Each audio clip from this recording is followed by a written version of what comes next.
Welcome to Wining and Dining with Gina Birch. It's a series where we dive into the experience of food and wine. We learn the stories behind those who create and cultivate both, and we have a little bit of fun along the way. So today I am excited to have winemaker Susie Selby in the studio. She's proprietor of Selby Winery in Sonoma. Susie and her father founded the winery 30 years ago. We're going to find out all about that story coming up. Susie, it's so good to see you again. Thank you, Gina. It's a pleasure to be here. I know. You know what? Every time, I've been so blessed to be able to hang out with Susie, and we just came back from lunch. So yes, and we've had some fun times together. For sure. Yeah, we have. And I know we've done events, and I've been able to introduce her a few times, and I always introduce you as a badass.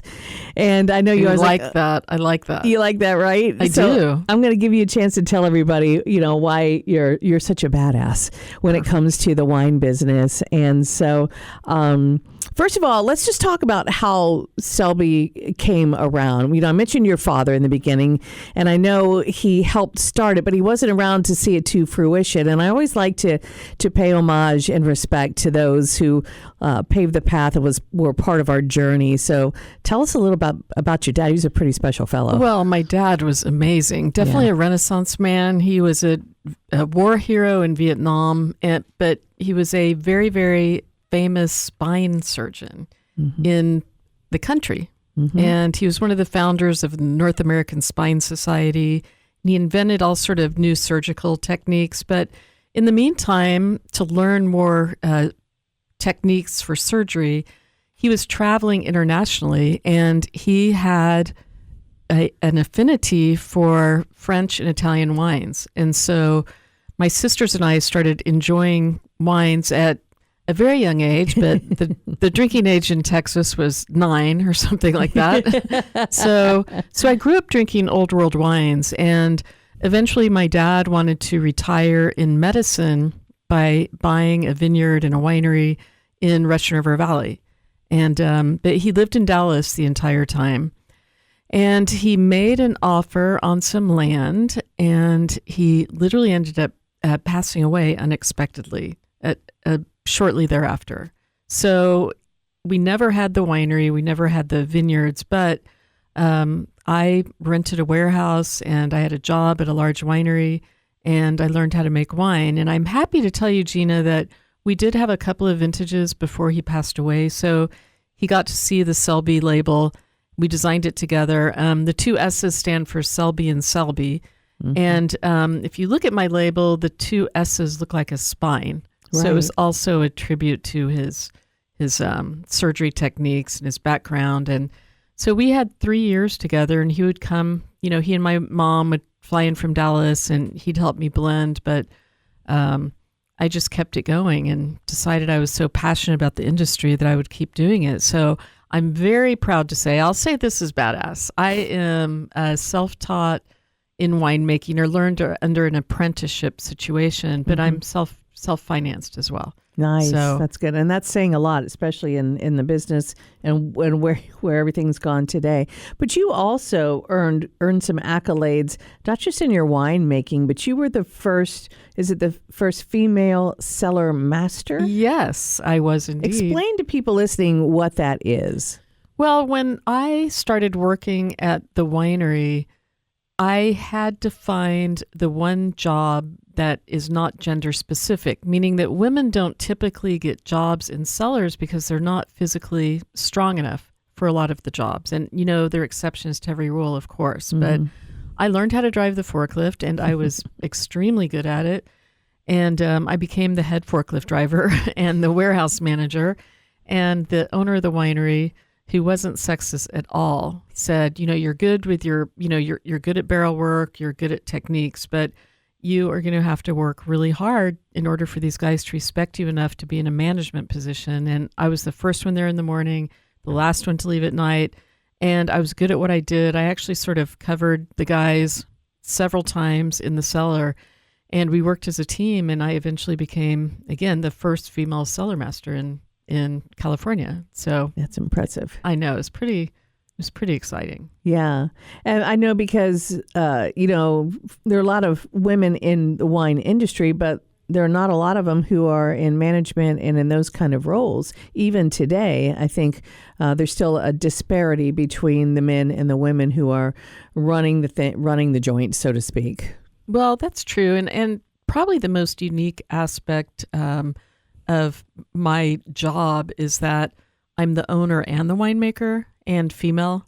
And even internationally, that's pretty rare. Mm-hmm. And I have no partners or investors. I have a fantastic cat. I'm not that bad. I'm not a complete cat lady, but still. But yeah, it's unique from that standpoint. Right. But I really encourage women to embrace a part of the job that doesn't require some physicality. And again, I don't really see anybody following in my footsteps from that standpoint, but it was a fantastic way for me to really be hands-on. And to this day, I'm still extremely hands-on in the cellar. Yeah. Well, let's talk about one of your wines that we have in front of us right now. You make a bunch, but right now we have the Chardonnay in the glass. Yes. And I know, there's love-hate relationships with California Chardonnays. And tell us what makes your Chardonnay different from the average bear. Well, Gina, Chardonnay was our flagship wine. And when my dad and I started the brand, we started with 150 cases of Chardonnay, and this was back in the late 90s. And the popular style back then was the big, buttery, oaky type style, and we did not like that style. And so we knew that if for some reason we could not sell our 150 cases of Chardonnay, that our backup plan is to drink it. Right. So we made exactly what we wanted, and the style has not changed from the very beginning. And I care more about food than wine, as you know. Mm-hmm. And so this style is 100% barrel fermented and barrel aged, but it's only in 15% new oak, and it's all French clones. And it's a very elegant style. It's not heavy-handed. It's fantastic with a variety of foods, but it's not cloying. And, right. That's one of the things that is beautiful about Chardonnay. It's got a good mouthfeel. It's got some spice. It's got some of those tropical notes like a pineapple. I think with, one of the things we talk about here, wining and dining, is what we're going to pair. Because anybody can talk about wine and talk about what they like or what they taste, but like you said, food is important. So what am I going to eat this with? And I think crab is one of the first things that comes to mind. Exactly. I know. It's such a delicious wine. Very, very food friendly. I do have a claim to fame about Chardonnay that you may or may not know about. You're gonna regale me with some new intel? Yes, here's some new intel. So I was Robert Redford's Chardonnay winemaker for years. What? Yes, I was. Wow. And it's a match made in heaven because he loved my Chardonnay and I loved Robert Redford. So he, I got a call from Sundance and I started making Chardonnay for his program at Sundance Resort. So I was very excited about it. Wow. So it was a fun several years. Was it a specific name? Was it a separate name? Well, he liked to honor the winemaker or honor me as the winemaker. And so it said Selby and Sundance on the back. And, I do have one sort of cute story. My sister and I went to Sundance one year and I did a winemaker dinner for Bob and his friends. And, I was getting a little bit cocky about it. I was around all these celebrities and we went to the film festival and I said to my sister, I'm like sort of a big deal now because I just spent an entire evening sitting next to Meryl Streep. Hello. And she said, you are not a big deal. You were sitting by Glenn Close. You're an idiot. You don't deserve any of this. And it's true. It's true. But Glenn Close, Meryl Streep, you're still next to an A-lister. But I had a little bit of a brush with fame. And I have made wine for, Chardonnay in particular for a couple of athletes and things like that. So, I'm not inner circle, I'm staff, but it still has been sort of fun. Oh, that's always fun when you get to do these special projects. What other white wines do you make? I make a Sauvignon Blanc, and I really care a lot. If I'm going to make two white wines, I want them to be distinctly different in style. And so the Sauvignon Blanc is 100% stainless steel fermented, but it's very noticeable that it's a more tropical style. And it's a Chardonnay winemaker making Sauvignon Blanc. And by that, you mean it's got a little more body, a little more girth? Yes, it's got a little more body, but it's also leans more toward the tropical style in that you get stone fruits like apricots and peaches. And I do that through farming practices. I make sure the grapes get a lot of exposure to sunlight, and I pick it a little bit riper. But I just don't care as much for the New Zealand style because, again, I think it requires more careful food pairing. And I really want a Sauvignon Blanc that one can just enjoy sitting on the porch in the summer. Or getting a little bit geeky here. We always try to keep it, friendly to people who aren't as geeky, but who also enjoy a little bit of that. At lunch, we were talking about the differences and how you get that style that's so distinctly different from New Zealand. And one of it, as you said, you let it get a little more ripe on the vines, but it also has to do with how you care for the vines before that, right? Yes, I do a lot of leaf pulling, and by pulling the leaves, especially early in the season, like in July, the grapes slowly get more and more exposure to the sun, and it results in a style that's just richer and tropical. I also keep it in the tank a little bit longer on the lees, which is the same thing we use to make Chardonnay creamy, and it gives it a little more of that body. Right. So we've got the Sauvignon Blanc, we got the Chardonnay. Do you own any of these vineyards, or do you have a good relationship with the farmers, or how do you get your grapes? Well, I've been in the industry for a long time, and I have a really good relationship with the growers. And, I sort of laugh about it because half of my contracts are handshakes. I literally would see a grower in a restaurant or a bar, and they'll say, "Are you getting grapes this year?" I'll say yes, and then I'll get them and I'll pay for them. So I have a shocking number of just handshake deals. But really, in the old days, what you do is they'd call you and they'd want to meet to talk about their grapes, and we'd go to the Dry Creek General Store, which I know you've been to. We'd sit at the Dry Creek General Store, we'd discuss it, we'd do a handshake, come up with a contract later. But I swear that one of the sacrifices, or let's say sacrifice, one of the sacrifices I've made in the industry is that I have consumed a lot of Budweiser to get these grapes. A lot. Proudly. It's either Budweiser or tequila, one of the two, right? That's right. And I'm a Budweiser fan, but I have done my diligence to get these good contracts. But I work closely with the growers, and they know that unless I'm heavily involved in what's happening farming wise, that it's just not going to work. But right. You have several red wines too, and I really kind of want to focus on your merlot because I think that it's one of those grapes that still get kind of a bad rap.